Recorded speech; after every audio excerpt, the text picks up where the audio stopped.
So let me go down the list and correct me if I'm wrong. You both picked the Patriots, Bengals, Texans, and Broncos in terms of division winners in the AFC. That's right. You guys are all on the same page. So how about this, Skip? Help me out with your wild card picks and who makes the Super Bowl. This is what we've been waiting for.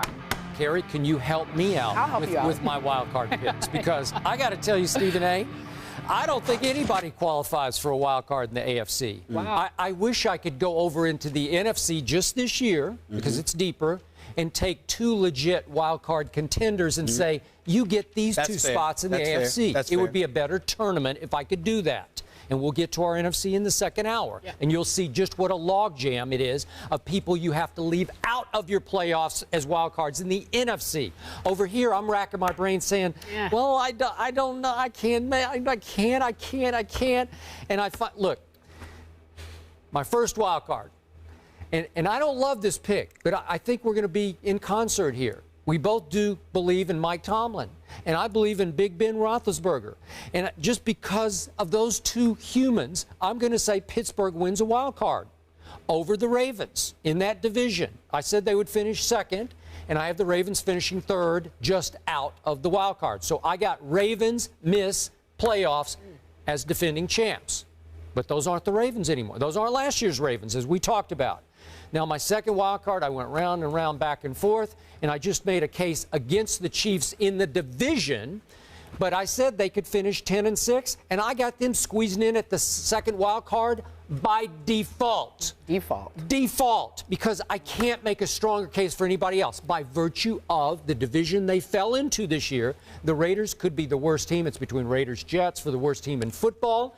And I'm not trusting Philip Rivers. I'm done with Philip Rivers. I'm sorry. Yes, I know he's on a new coach, new system. I'm done with him. New outlook. I'm done with him. I'm sorry. I'm done with they're fading. So those are 4 wins for the Chiefs, which are going to vault them to 10 total wins, which will vault them into the second wild card. Congratulations, Andy Reid.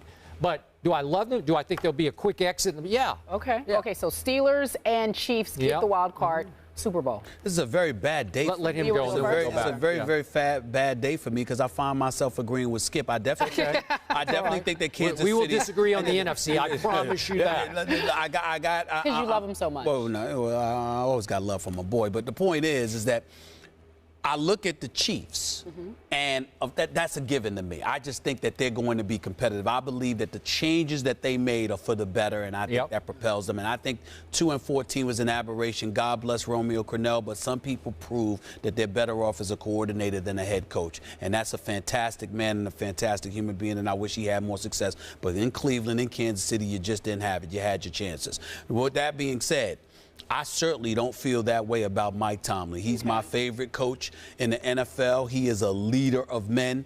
And I think that him combined with Big Ben Roethlisberger, who despite a subpar season, still threw for over 3,000 yards, still had 26 touchdowns and just 8 interceptions. This is a guy that I believe will resurrect himself and remind others that even though he's lower first tier, high second tier, he's one of the elite quarterbacks in this game. With Isaac Redman, with Emmanuel Sanders, a friend of this show, that has a lot to prove now that Mike Wallace is gone. He has elevated himself. And Antonio Brown as well.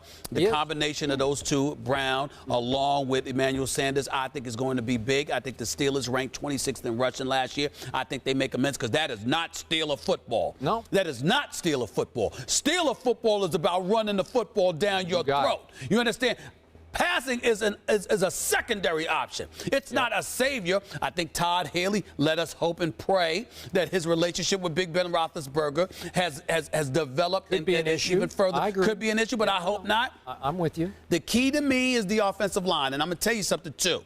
I'm worried about it from the standpoint, first of all, Mike Tomlin let go of his special teams coach. He lost the receivers coach. He lost the line coach as well. So you got 3 new coaches at least up in there. It's a problem. But the offensive line, losing Willie Colon, I noticed, I've talked to him on several occasions with the Jets. Love his personality. He's got that rough rider, that dog in him. I just love it. Okay, and I think that's exactly what a team like the Jets need. I think he'll help them. Jets, they're not going to have offensive line problems, but because he left the Steelers, him along with Max Starks, I think that's a problem.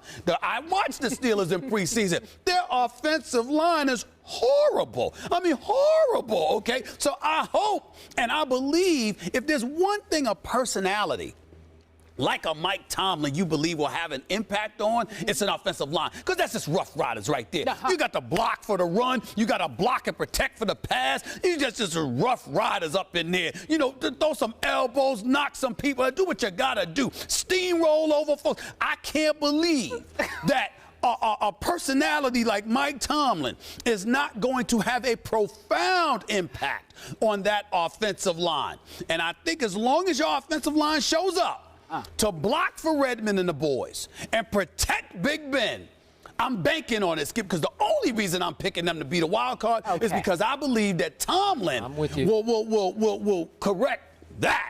But that is my concern. More so than Emmanuel Sanders and Antonio Brown, more so than Redmond, more so than the Steelers' aging defense, even though they've got some young pieces up in there. My biggest concern is their offensive line. You have got to protect the quarterback. You have got to run the football effectively. And more importantly, you got to have that dog up in you. You understand? People got to know. Those are usually your big boys. Those are the meat and potatoes, dude. You know what? Bellies flopping all over the place if necessary. We are coming to hurt people. Who's your number 2? Wild card. I got the Chiefs. I got the Chiefs. Well, Steelers are number 2. I got the Chiefs as a 5th seed. I got the Steelers as a 6th. Okay. Really? Wow. All right. Okay, so you're saying that then we should just retire Coach of the Year. Andy Reid just won Coach of the Year. I mean, if they're going from 2-14 to the first wild card, wow.